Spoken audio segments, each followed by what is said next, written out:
And 11 investigates exclusive personal data exposed at a local government agency. A check sent in to pay parking tickets, complete with account and routing numbers, were unprotected on a website for anyone to see.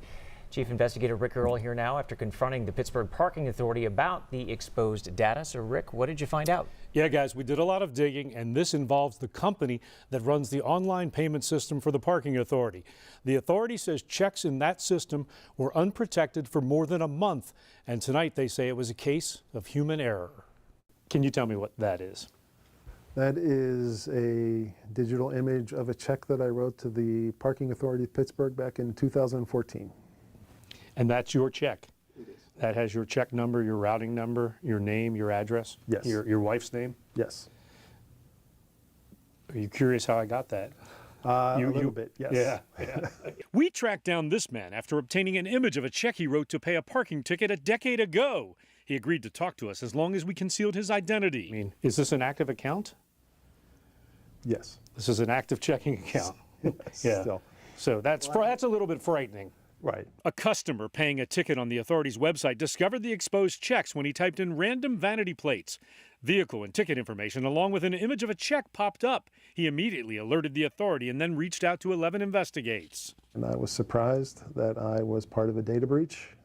It's disheartening that the Parking Authority allowed that to happen. Authority Executive Director Dave Honorato, who just this year received the International Parking and Mobility Institute's Professional Excellence Award for Technology, telling 11 Investigates it happened about 2 months ago when a third-party vendor transferred information from in-house computers to the cloud and forgot to check all the boxes, leaving the checks exposed. Well, unfortunately, these things happen from time to time.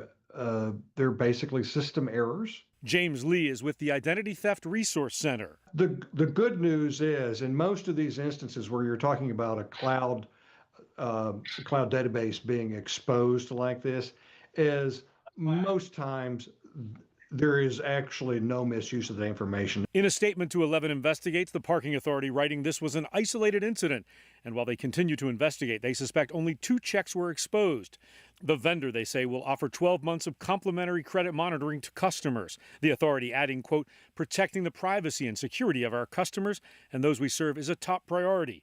The 2 customers who say both checking accounts are active hadn't heard about the exposure until we told them. Thank you for bringing that to my attention, but yeah, I'll just continue to be vigilant and monitoring all of my accounts. And Lee says the vendor should be able to tell if anyone accessed the checks in question or any other checks. And he says other government agencies and businesses should take note and take precautions. It's a great reminder to other businesses, make sure you put your security protocols in place whenever you move from your on-premises computer systems to a cloud system. And so far, there's no evidence that any of the data was used inappropriately. Our identity theft expert did question why that vendor was still sitting on checks more than a decade old. He says if you don't have the data, it can't be exposed or compromised. Now, we did reach out to the vendor that runs the site, but haven't heard back. Live in the studio this evening, Rick Earl, Channel 11 News.